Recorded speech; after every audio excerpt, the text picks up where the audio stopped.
지금부터는 김기흥 전 대통령실 부대변인 그리고 강성필 민주당 국민소통위 부위원장 이렇게 두 분과도 함께하겠습니다. 어서 오십시오. 안녕하세요.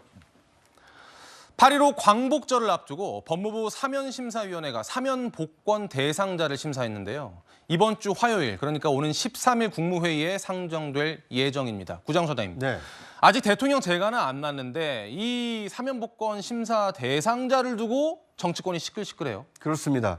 뭐 한 사람 때문에 그런지 아니면 그 두 사람 때문인지는 좀 지켜봐야 되겠습니다만 이 이른바 이 민주주의에 꽂힌 선거에 가장 중요한 여론을 왜곡했다라는 혐의로 대법원에서 확정 판결을 받았던 두 사람이 있습니다.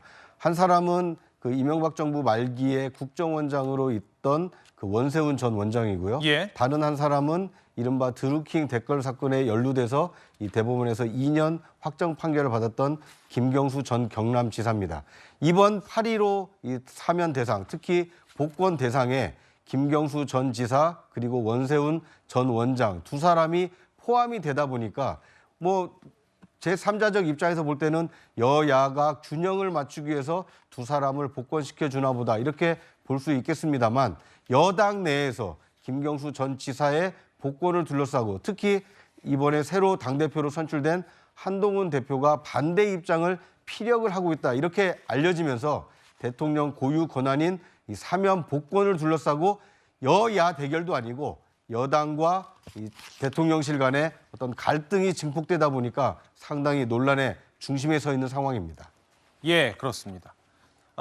잠깐 설명을 드리면 2022년 12월 신년 특사에 김경수 전 지사는 이미 사면이 됐습니다. 특별 사면이 됐는데 당시에 복권 없는 사면이었습니다.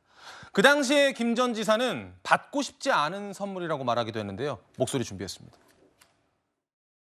이번 사면은 저로서는 받고 싶지 않은 선물을 억지로 받게 된 셈입니다. 통합은 이런 방식으로 일방통행이나 우격다짐으로는 이루어지지 않는다는 것을 국민들께서 훨씬 더 잘 알고 계시리라고 생각합니다. 네, 김 전 지사는 방금 말씀 주신 대로 드루킹 댓글 조작 사건 2016년이죠. 2016년 11월부터 여론 조작 혐의를 한 그 혐의로 실형까지 받았고 대법원 확정 판결을 받았지만 아직도 혐의를 부인하고 있습니다. 김 전 부대변인. 네. 그런데 이게 여권에서 파장이 좀 일고 있는 것 같아요. 네. 한동훈 대표가 뭐 공식적으로 반대 입장을 보이진 않았지만 이른바 이제 당 핵심 관계자 발로 기사가 나오고 있습니다. 반대 이유는 크게 봤을 때 두 가지인데요. 선거가 민주주의의 꽃이라고 할 수 있는데 이 선거에 어떻게 보면 이제 드루킹을 통해 가지고 개입을 했는데 이 부분이 어떤 민주주의 체계에 있어서의 어떤 파괴 행위다, 중대한 범죄다 이런 부분이 있습니다. 그리고 무엇보다도 중요한 게 대법원 확정 판결 이후에도 김경수 전 지사가 이거에 대해서 본인의 어떤 범죄 혐의에 대해서 인정하거나 사과하거나 유감을 표명한 적이 없다는 거죠. 한 예를 들자면 그런 표현을 썼습니다. 그러니까 진실은 법정 밖에 있다. 진실은 아무리 멀리 던져도 제자리에 찾아온다.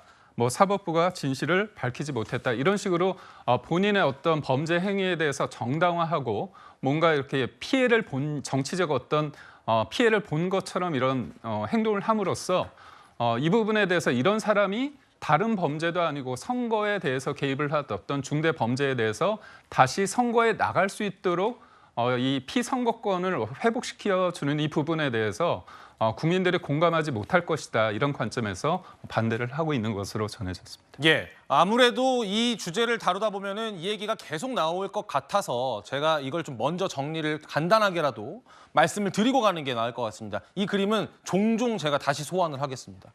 김경수 전 경남지사가 복권이 되면 피선거권이 회복된다라는 그 말은 사면이 됐을 때 2022년 12월에 특별 사면으로 사면이 됐을 때는 남아있던 형기만 면제됐지 복권이 되지 않았기 때문에 피선거권은 그대로 박탈이었습니다. 그래서 2027년 12월 이후까지는 피선거권이 없었습니다. 그런데 이제 13일에 국무회의에서 복권안이 상정이 돼서 대통령이 재가를 한다면 그래서 김경수 전 지사가 복권이 된다면 가정입니다. 된다면 오는 26년 6월에 예정된 지방선거나 27년 3월에 예정된 대통령 선거에 출마할 권한이 생긴다는 겁니다. 피선거권이 생긴다는 거죠. 그것 때문에 지금 정치권에서 시끄러운 건데 아까 여권에서 반대하는 그런 목소리는 이제 김 전 부대변인께서 말씀을 주셨고 강 부위원장님, 네. 저희가 오늘 준비했던 순서가 있는데 조금 순서를 네. 유동적으로 제가 진행을 하겠습니다. 네. 야권에서는 어떻게 보고 있습니까? 일단 야권에서 환영하는 분위기입니다.